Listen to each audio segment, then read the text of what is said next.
Quando eu tomei posse, aí eles disseram que eu iria para os Caboclos. O primeiro choque já foi aí, né? Porque os Caboclos muito distante, para mim que estava vindo aqui a primeira vez e não conhecia nada, não conhecia ninguém. Aí vim com o seu Zé Rocha, desci em Torres. E lá em Torres, a mãe de Magnólia, eu não recordo o nome dela, disse para mim que ia conseguir algum taxista ali, algum mototaxista que me levasse. Um pouco mais o microfone, Duda. Certo. Então a mãe de Magnólia disse para mim que iria encontrar algum mototaxista que ficasse me levando para Torres, né? Para Caboclos. Aí eu vinha de Queimadas com o seu Zé Rocha, descia lá em Torres e de lá eu ia para os Caboclos, com um senhor que se chamava Bill Leite. Era bem conhecido lá na região. Tio do nosso amigo Rogério Leite, com certeza, se não estiver assistindo, daqui a pouco vai estar conosco aqui. E era, na época, um salário tão pequenininho, mas para mim era muito, né? Porque foi meu primeiro emprego. Eu já trabalhava, na verdade, como contratada na Prefeitura de Queimadas. Não em sala de aula, mas numa escola, secretaria de escola. E aí eu recebia 120, pagava 80 de transporte, e o que sobrava para mim era tão pouquinho, mas para garantir o concurso, a gente vai ficando, né? Mas o que chamava atenção era assim, a distância. Eu achava muito longe ir para lá e voltar. E ainda teve outro problema, que eu não sei se o professor Ari vai estar assistindo. Eu fui para substituir o professor Ari, que eu não sei se ele era contratado e naquele período ele se afastou, mas eu sei que eu fui assumir uma turma lá nos Caboclos que era do professor Ari. E os alunos lá eram apaixonados pelo professor Ari. E a maioria eram meninos. Então, na hora do intervalo, eles jogavam futebol junto. O professor Ari comprava picolé para eles, né, dindim, e eles tinham aquela afetividade. E aí, no meio do ano, sai o professor Ari e começa Raquel, sem experiência com sala de aula, né, sem muito traquejo para lidar com as crianças nem os adolescentes. Então, para mim, os Caboclos foi um choque de realidade. Assim, primeiro, por ser algo muito novo, eu achava distante, eu via muita dificuldade e depois a rejeição dos alunos no começo. E no caso, a sua primeira experiência foi com a primeira fase? Primeira fase, multisseriado. E multisseriado? Multisseriado. Ia da primeira série até a quinta série. Era tudo junto, até a quarta série, aliás, da primeira à quarta série.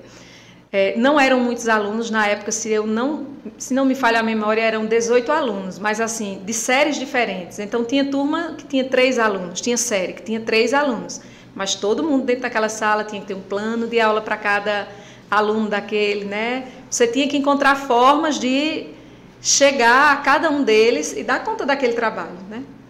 E eu muito novinha, Vadeilson, e aquele orgulho de não querer pedir ajuda e nem dizer a ninguém que não sabia. Aí eu lembro de um episódio que eu preparei uma atividade que a gente usava mimeógrafo. Eu nunca tinha usado um mimeógrafo na minha vida. Então preparei com extenso a atividade. Claro, exatamente. Sabe usar, aí preparei no extenso, né? Escrevi na folhinha, saiu lá, coloquei no mimeógrafo, porque eu olhei alguém colocando, né? Coloquei, mas aí onde colocava o álcool? Eu não sabia onde colocava o álcool para depois rodar e sair a impressão. E fiquei olhando, eu disse, não, pela lógica, eu acho que a gente joga em cima para molhar a letra, aí vai sair o papel, né, quando eu rodar. Aí, e assim eu fiz, joguei o álcool. Vadeilson, foi uma tragédia. A tinta escorreu toda, sujei a máquina. Com defeito, com problema. Sujou a máquina, sujou tudo. E meu desespero para limpar tudo, para que ninguém visse e não descobrisse que eu errei, né? Para não pedir ajuda, para não dizer que não sabia. Muito novinha, só tinha 18 anos. E todo mundo que estava ali tinha idade de ser minha mãe, por exemplo, né? Aí você queria mostrar a experiência, queria mostrar que sabia, mas na verdade não sabia de nada. Estava ali para aprender um pouquinho com cada um. E então Edileus, assim, foi uma bênção na minha vida quando eu cheguei lá, porque eu ficava emocionalmente assim meio afetada com a rejeição dos alunos, né? E ela que ia me direcionando, me dizendo como fazer, como agir, né?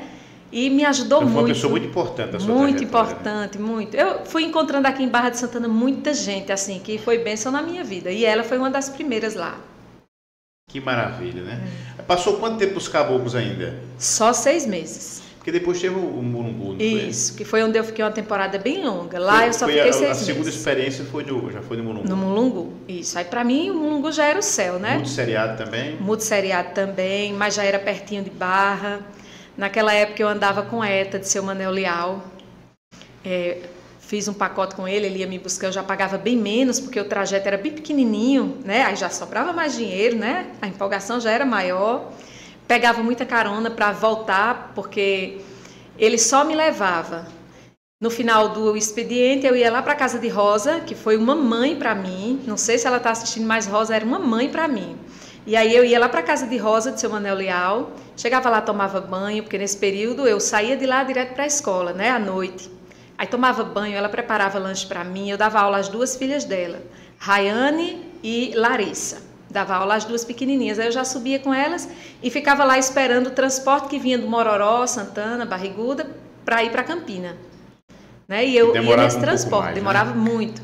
Aí nessa época a gente sempre pegava carona, eu vinha para a barraquinha de Dona Edileuza, que não era aquele restaurante, era uma barraquinha onde ela vendia pamonha, né? Uhum. E eu ficava lá na barraquinha conversando com Dona Edileuza, com o esposo dela, e esperando quando o transporte de Barra passava para a gente ir para Queimadas, Campina, né? E assim sucessivamente. Quanto tempo no Mulungu ainda? No Mulungu eu fiquei 5 anos. Foi um tempo bem... Foi. Um tempo bem extenso. E assim, eu sempre digo aos meus colegas de trabalho, né, que Barra de Santana foi onde eu construí essa minha história. Né? Quando eu começo contando, por exemplo, dos caboclos. Daquele orgulho, de você não saber e nem querer pedir, né? E foi aqui que eu fui crescendo, que eu fui aprendendo tudo. A identidade profissional foi acontecendo? Tudo. E até mesmo pessoal, sabe, Adeilson? A grande universidade, o interessante é que a cidade naturalmente cresceu com o tempo, o próprio evoluiu em tudo, né, no transporte, a questão da educação evoluiu bastante naturalmente. Sim. E você acompanhou todo esse progresso da educação, porque você até hoje é funcionária pública do município. Trabalha em algum outro canto? Não. Atualmente, não. Até Helena nascer, eu trabalhava. Trabalhava no Menino Jesus pela manhã e trabalhava no Menino Jesus à noite. E trabalhava aqui à tarde. Aí, depois que eu casei, eu ainda fiquei, eu acho que 1 ano, ainda em 3 turnos, né? Aí, eu acho que no final do primeiro ano, eu pedi para sair do turno da manhã. E houve assim uma certa resistência da diretora, a gente já estava bem afinada, nós duas, e eu expliquei para ela que é porque eu queria ter um tempo para cuidar, né, de casa. Eu casei, Juarez já tinha 2 filhos, adolescentes, né, que precisava também de assistência e tal.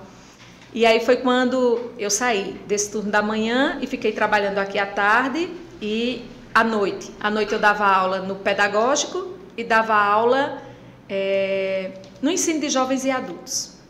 Pronto, aí fiquei mais um tempo. Nesse meio tempo eu engravidei, aí quando eu engravidei eu disse, pronto, depois que ela nascer eu não vou mais trabalhar, comuniquei a escola, aí concluí aquele ano e não voltei mais. Helena nasceu em abril do ano seguinte, eu fiquei lá até dezembro, e desde então Helena tem 14 anos, então faz 14 anos que eu trabalho exclusivamente só aqui em Barra Tarde. Muito bem, teve a transição também do Mulungu, essa transição do Mulungu já foi para a segunda fase? Não. E antes de eu sair do Mulungu, né? Quero voltar lá no Mulungu só para eu dizer uma coisa assim, que no Mulungu eu construí família. Eu citei Rosa, mas teve 2 pessoas assim que marcaram demais minha vida. Na verdade, uma família, que era a família de João de Laci, que era Maria de João, os dois, né? Aquele homem era um homem fantástico. Partiu também. E foram pessoas assim que eu conheci lá, mas que eu levei para minha casa que eu digo, meus pais, eu ainda era solteira, e eles frequentavam a nossa casa, e nós frequentávamos a casa deles. Quando o João morreu, a gente estava esperando para o casamento de Josinha em Queimadas, né? E ele não chegou, e a gente soube daquela tragédia. E aquilo foi uma dor terrível para mim, porque eu via ele já como minha família. E aí a gente continuou com esse laço muito afinado com Maria. Às vezes eu nem estava em casa, chegava em casa, um dos meus enteados dizia, tem alguém lá na rede lhe esperando. Quando eu subia era ela, deitada na rede, que ia dormir lá em casa para no outro dia tirar pagamento. Né? Dona Dalva, que morava lá vizinha. O Mulungu, assim, me marcou de uma forma surpreendente. As pessoas daquele lugar são umas bênçãos, umas maravilhas. Eles me abraçaram de uma forma que eu nunca vou esquecer, né? Eu vinha de outro trabalho para o Mulungu. Quando eu chegava, Maria já chegava lá com minha marmitinha para eu almoçar lá. Tinha todo aquele afeto, todo aquele carinho comigo. Ela, Jaédila, né? Josinha, que era do Barracão, mas na época era solteira e trabalhava lá no Mulungu também.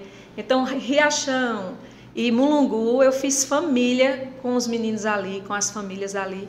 São pessoas que eu não vou esquecer nunca, que eu tenho assim uma dívida de gratidão muito grande. Nega Preta, né? Inácio, que mora ali, também. Saudosa memória, né? Infelizmente, todos eles, eu acho que Inácio ainda mora lá. Né? Morando lá, mesmo local. É seu Manuel Leal também, saudosa memória também, que era outra pessoa maravilhosa. Assim, eu só tenho boas lembranças já ali. Que maravilha, muito bom. Inclusive passou um período até considerável, né? 5 anos ali. 5 anos, foi.